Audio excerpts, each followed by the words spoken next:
So often when we speak of sexual temptation, we wrap it in this heavy cloak of shame. We pretend it's a foreign invader, something to be exiled, something that proves we've already failed simply by feeling it. But let's take a step back for a moment.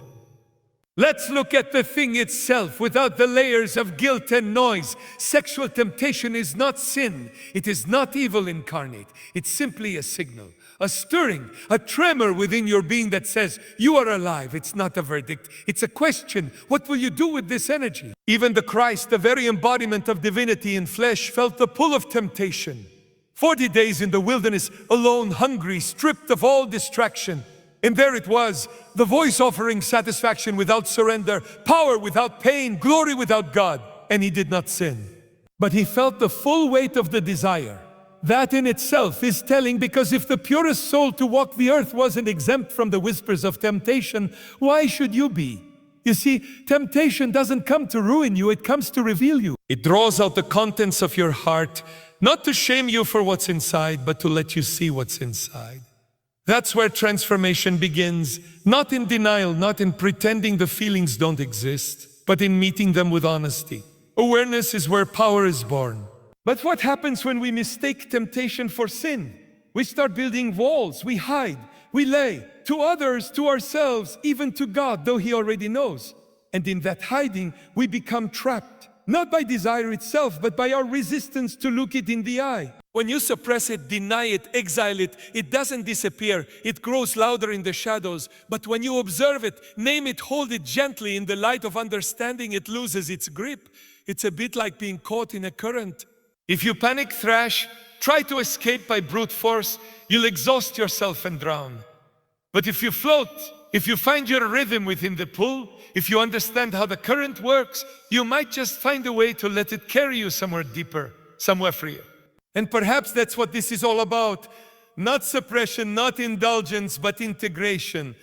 You're not broken because you feel desire. You're not impure because your body responds. You're human. You're designed to be moved by beauty, by longing, by closeness. The presence of temptation is not the absence of God. In fact, it might just be the space where He's drawing nearest, inviting you to choose, not from fear, but from clarity. So when you feel that pull, don't run from it. Don't spiral into guilt. Sit with it. Ask it questions. What is this really about? Is it intimacy I'm longing for, or escape? Is this hunger for connection, or am I simply aching to not feel alone? These are the questions that burn away the fog. These are the questions that lead you home. The sacred invitation is not to live without desire. It's to live aware of it. To not be enslaved by it. To not treat it like a monster in the closet, but to see it for what it is, a mirror, reflecting both your vulnerability and your divine potential. This is the beginning of mastery, not control through fear, but freedom through understanding. And when you realize that temptation is not proof of your failure, but evidence of your capacity to choose, that's when everything changes. That's when you stop surviving the storm and start learning how to walk on water. The trouble with how we often talk about sexuality, especially in spiritual spaces, is that we start off on the wrong foot. We act like the body is the problem, as if our own skin is betraying us, as if the desires we feel are wildfires we were never meant to hold. But think about that for a second. Why would something so deeply embedded into your being, desire, attraction, longing, be a mistake? Why would God craft a vessel, breathe life into it, and then shame it for doing what it was wired to do? The body isn't the enemy. It's not some flawed creature dragging your soul down. It's the very place where your soul lives. It's where God chose to dwell in you. And that changes everything, because if the body is sacred, then so are its longings, not always right in direction, no, but always valid in their origin. The desire itself isn't a sin. It's what we do with it that matters. It's how we understand it, how we carry it, how we surrender it. We've inherited strange idea that holiness is about suppressing the body, mastering it like a wild horse, always keeping it in check. But what if the real mastery isn't in control, but in harmony? What if you were never meant to fight your body, but rather to listen to it? And in listening, begin to discern where the desire is coming from and where it's trying to lead you. Sometimes desire is just a symptom of deeper hunger. Not necessarily for sex, but for connection, for worth, for closeness. And the world in its loudness tells you to feed that hunger immediately, scratch the itch, silence the ache, move on. But the Spirit speaks in softer tones. It doesn't say, kill the desire. It says, stand the desire. Trace it to its root. When you begin to see your body not as a battlefield, but as a sanctuary, everything softens. You stop shaming yourself for the urges. You stop looking at your own reflection like a threat. You realize you were never meant to be at war with your humanity. And in that peace, a new kind of strength is born. Not the kind that resists temptation by fear, but the kind that sees clearly and chooses love anyway. Not just love for others, but love for your own sacred design. That doesn't mean we indulge every impulse, but it does mean we stop viewing those impulses as stains on our spirit. You weren't meant to walk through life constantly apologizing for your body's design. You were meant to walk in wisdom, in alignment, in reverence for what it is and what it's capable of holding. You see, the body is a vessel of experience. It's how we laugh, how we cry, how we feel the sun on our skin, how we hold someone we love.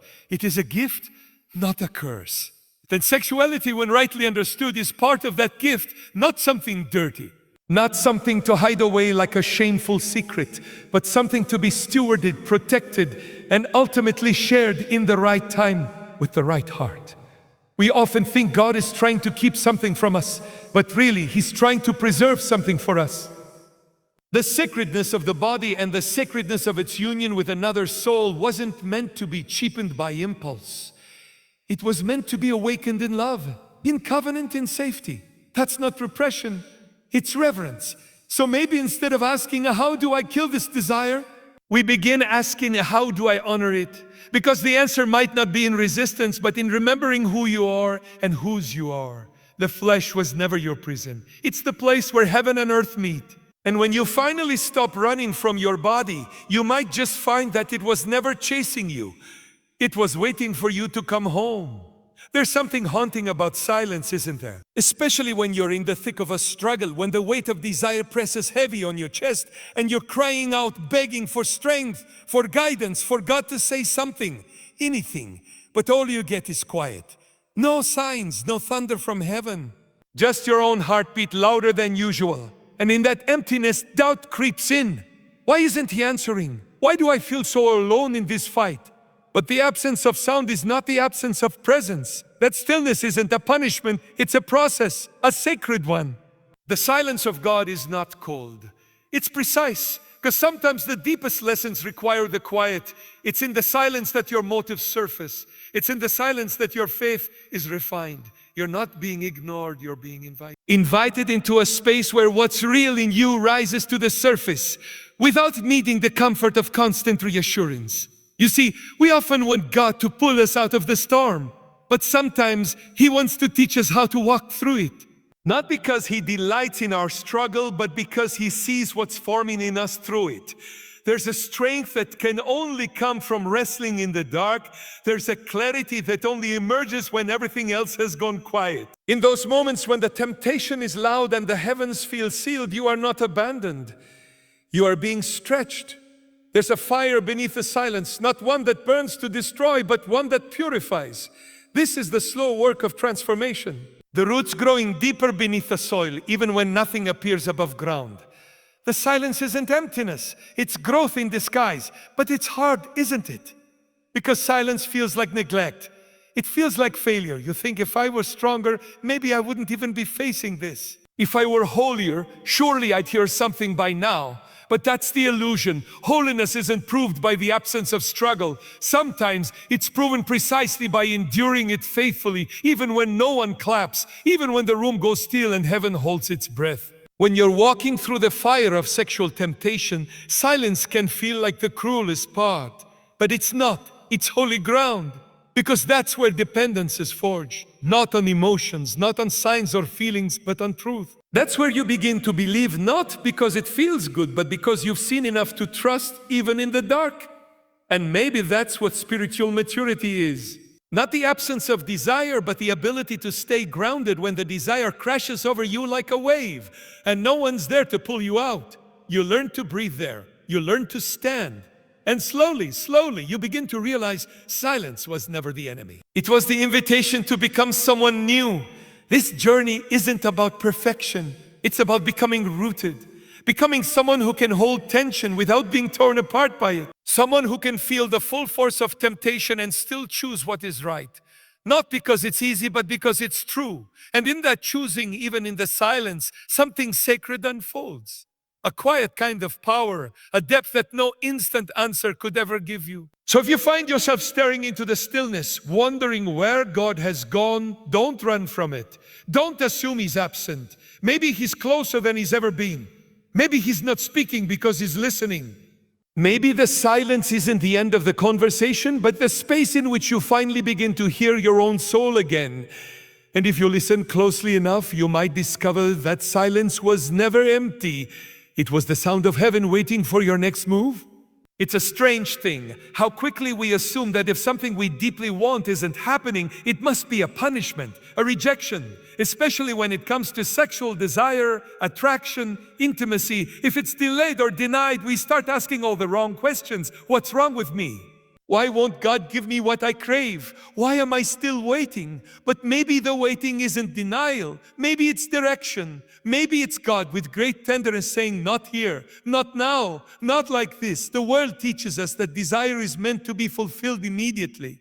That if something feels good, you must need it. That your longing is enough reason to leap.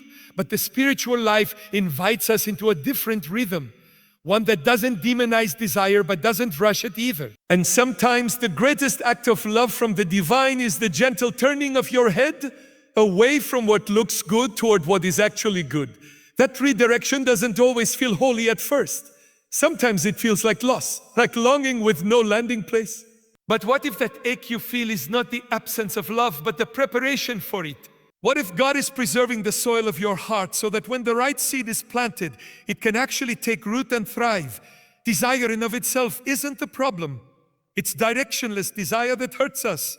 When it's not anchored in timing, in purpose, in reverence, it leads us into attachments that feel beautiful in the moment but hollow in the morning. It gives us connection without covenant, fire without form, and what starts as ecstasy quickly turns into emptiness. That's not because desire is bad. It's because it's powerful. And anything powerful needs to be handled with wisdom. Think of a river. When it flows within its banks, it brings life, sustenance, beauty. But when it floods beyond its boundaries, it destroys. God didn't design boundaries to punish you. He designed them to protect what's sacred in you. And sometimes when He says not yet, it's not because you're being denied, but because the waters aren't ready, and neither are you. And let's be honest, it's hard to see that in real time. It's hard when your heart is burning, when the temptation feels justified, when everyone else seems to be living freely and you feel like you're stuck behind some invisible wall of spiritual restraint. But what you don't see in those moments is what's being written behind the scenes. The kind of love that doesn't just satisfy your body, but speaks to your soul. That's not fast food. That's a slow-cooked meal. And you don't rush something that's sacred. So what feels like divine distance may actually be divine nearness, just wearing a different face. It's not absence. It's alignment. It's God shaping you into someone who can carry the weight of love without collapsing under it. Because real love is not light. It's not just butterflies and sparks. It's sacrifice, commitment, deep knowing. And you can't receive that if you're still clinging to counterfeit. When you feel turned away from something you desire, resist the urge to call it failure. It may be one of the most compassionate things heaven could ever do for you. To say that path will cost you something you don't yet see. And I love you too much to let you pay that price. What you call delay, God often calls mercy. And sometimes it's the things we don't get that protect everything we're being prepared for. So breathe, don't rush the unfolding. Trust that divine timing isn't about making you wait to prove your devotion. It's about leading you to a love that won't unravel under pressure. A love that sees all of you and stays. That kind of love doesn't come quickly. But when it arrives, you'll know why everything else had to be gently turned away. Because some doors don't close to block you, they close to bless you from the other side. The world talks a lot about freedom, especially when it comes to sexuality. Follow your heart, it says, do what feels good. Be true to yourself. And on the surface, it sounds right, it sounds liberating. But the question no one really asks is, what kind of freedom are we chasing? Because there's a kind of freedom that feels good for a moment and leaves you emptier than before. The kind that gives you everything you think you want, but quietly takes from you the one thing you actually need, peace. See, freedom isn't just about doing whatever you want. Real freedom is about no longer being ruled by what wants to control you. And the truth is, unchecked desire has a sneaky way of becoming a master. It doesn't start that way. It starts with pleasure, with connection, with that little spark of a what if. But before long, what was a choice becomes a compulsion. What was once exciting turns into a path. And what you thought would satisfy you begins to slowly undo you from the inside out. That's not freedom. That's bondage wearing a beautiful mask. But there's another way, a quieter, slower, deeper kind of freedom, the kind that doesn't fade after the high wears off. It's not the kind you chase out in the world. It's the kind that rises when you come home to yourself. The kind born not out of indulgence, but out of intimacy. Not out of grasping, but of surrender. The kind you find when you stop trying to fill the void and start listening to what it's actually trying to say. That ache inside you isn't just for sex, it's for closeness, for communion, for the feeling of being seen, held, and not having to earn it. It's a longing for the kind of love that doesn't just touch your skin, but speaks to your soul. And here's the strange part. That kind of love isn't built in a moment of passion, it's forged in stillness. In restraint, in choosing what aligns with your worth, even when your body screams for escape. Intimacy with God doesn't mean you never feel tempted. It means you've discovered a love deeper than the urge, a connection stronger than the pull, and that changes everything. Because when you know you're already fully known and still fully loved, without condition, without performance, you stop looking for someone to make you feel worthy. You start living from the worth you already have. That's when temptation begins to lose its power. Not because it vanishes, but because it's been replaced by something stronger, something fuller. You no longer reach for someone to fill a hole that only ever fall in. Instead, you reach from a place of fullness, of freedom, of conscious desire, not to escape loneliness, but to express love that already exists within you. And the irony is that's when desire becomes most beautiful, when it's no longer your master, when you can feel it without being owned by it. When you can look it in the eye, not with shame, but with clarity. That's the mark of someone who's rooted. Someone who's found in God what the world keeps offering in pieces. So maybe it's not about saying no to desire. Maybe it's about saying yes to something higher. Not out of fear of punishment, but out of a deep trust that whatever you lay down in surrender returns to you multiplied in love. You were never meant to be a prisoner to your cravings. You were made to walk in freedom that flows from intimacy with the one who knows you inside out and still calls you beloved. And once you taste that kind of freedom, you'll never trade it for change dressed up as pleasure again. There's this quiet lie that often goes unnoticed. This idea that if you're really spiritually love God, you shouldn't still be struggling. That holiness somehow means being untouched by temptation. But that's not how life works, and it's certainly not how grace works. The truth is, you can be full of faith and still feel the pull. You can be devoted to God and still wrestle with your flesh. And that doesn't make you weak, it makes you human. There's a strange kind of beauty in the struggle, even though it rarely feels that way when you're in it. When the urge shows up uninvited, when you're tired of resisting, when no one sees what you're holding back, it's easy to wonder, is something wrong with me? But the struggle itself is evidence that something's right. You're still in the ring, you haven't given yourself over to the current. You're choosing to fight for something deeper, something truer, and that matters. God is not pacing in heaven, arms crossed, waiting for you to mess up. He's not tallying your failures with a grim expression. No, He's with you in the wrestling. He's not disgusted by your weakness, He's drawn to it. Because it's there, in the breaking, in the tension, in the pause between what you want and what you choose. That's where intimacy with Him is forged. Not in the moments you pretend to have it all together, but in the moments when you don't and still turn toward Him anyway. And don't believe the myth that everyone else has figured it out. We all wear masks, carry wounds, and fight private battles. You're not the only one. You never were. If anything, this journey of resisting temptation connects you more deeply with the rest of us than you might realize. Because behind the polished exteriors and spiritual talk, we're all just people aching, longing, trying to walk that narrow road between desire and discipline. You are not alone in this. Not ever. Sometimes the greatest act of faith is simply choosing not to give up, to breathe through the pressure, to speak honestly to God, even if your words are messy, confused, or tired, especially then. Because the grace of God doesn't show up after you've conquered your struggle, it meets you in the middle of it. When you're at the end of yourself, that's often where real transformation begins. There's mercy in the missteps, and there's strength in simply getting back up. It's not about walking a straight line every single day. It's about returning again and again to what you know is true. About remembering that every time you choose to wait, to walk away, to surrender your desires instead of being ruled by them, that's a sacred victory, even if no one claps. Even if no one sees, heaven does. And over time, that's